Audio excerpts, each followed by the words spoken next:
नमस्कार, मैं मनीष कुमार सिन्हा। आज आपके सामने एक बार फिर बाबा साहेब डॉक्टर भीमराव अंबेडकर के उस भाषण का जिक्र करने जा रहा हूं, जिसे उन्होंने 24 नवंबर 1956 को दिया था। बाबा साहेब अपने भाषण में कहते हैं, हमें याद रखना होगा कि यूरोपीय देशों के अधिकांश लोगों और एशिया की नई पीढ़ी द्वारा कार्ल मार्क्स को एक मसीहा के रूप में पूजा जाता है। वे यह भी मानते हैं कि बौद्ध भिक्षु संघ अधिकांश रूप में मात्र पीत रोग येलो पेरिल ही बनकर रह गए हैं। भिक्षुओं को यह बात समझनी चाहिए और इसे चुनौती की तरह स्वीकार करना चाहिए।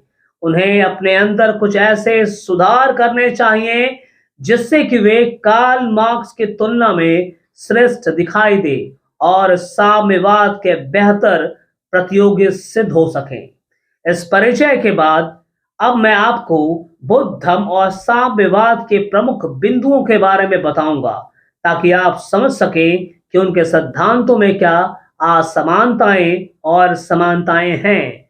इसके अलावा बौद्ध जीवन दर्शन ज्यादा अस्थायी है या कम्युनिस्ट जीवन शैली, मैं इस विषय पर भी बात करना चाहूंगा।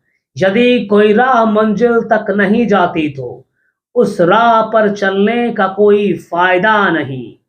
यदि कोई रास्ता जंगल में जाता हो, अव्यवस्था की ओर जाता हो, तो उस पर चलने का भी कोई लाभ नहीं। मैं आप लोगों को भरोसा दिलाना चाहता हूं कि जिस राह पर मैं आपको ले जाना चाहता हूं, ले जाने का प्रयास कर रहा हूं, वह धीमा है, मुश्किलों से भरा है और अतिशय धैर्य की परीक्षा लेने वाला है। पर अंत में आप एक सुरक्षित और मजबूत जमीन पर खड़े होते हैं। जो आदर्श आप ग्रहण करने जा रहे हैं, उससे आपके जीवन में एक अस्थाई परिवर्तन आ जाएगा।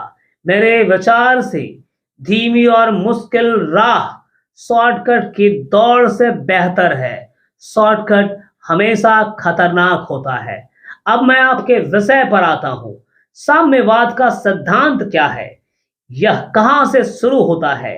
कम्युनिज्म का सिद्धांत इस विचार पर आधारित है कि दुनिया में शोषण है। अमीर गरीबों का शोषण कर लेते हैं और वे जन समान को गुलाम बना लेते हैं। यह गुलामी कष्ट, दुख और गरीबी का कारण बनती है। कार्ल मार्क्स यहीं से अपना सिद्धांत शुरू करते हैं। उन्होंने शोषण शब्द का इस्तेमाल किया है। कार्ल मार्क्स इसका क्या इलाज बताते हैं? कार्ल मार्क्स ने इसका इलाज यह बताया है कि गरीबी और कष्ट को दूर करने के लिए आवश्यक है कि निजी संपत्ति समाप्त कर दी जाए। किसी के पास भी निजी संपत्ति नहीं होना चाहिए, क्योंकि निजी संपत्ति का मालिक ही श्रमिकों द्वारा उत्पादित वस्तुओं की सरप्लस वैल्यू लाभ को हड़प लेता है। श्रमिकों को अपने उत्पादन की सरप्लस वैल्यू को मालिकों को क्यों हड़प देना चाहिए? इसका जवाब है कि एकमात्र मालिक राज्य होना चाहिए। इन्हीं कारणों से मार्क्स ने यह सिद्धांत प्रतिपादित किया है। सरभरा की तानाशाही होनी चाहिए। सरकार शोषित वर्ग की होनी चाहिए, शोषक वर्ग की नहीं। सरभरा की तानाशाही का यही आशय है कि रूसी कम्युनिज्म कार्ल मार्क्स के इस मूल सिद्धांत पर आधारित है। बेशक मार्क्स के सिद्धांत का विस्तार हुआ है, पर मूल सिद्धांत यही है। अब आइए देखें कि कार्ल मार्क्स द्वारा उठाए गए मूल्यों पर बुद्ध के क्या विचार हैं। कार्ल मार्क्स गरीबी के शोषण से अपना विचार प्रारंभ करते हैं।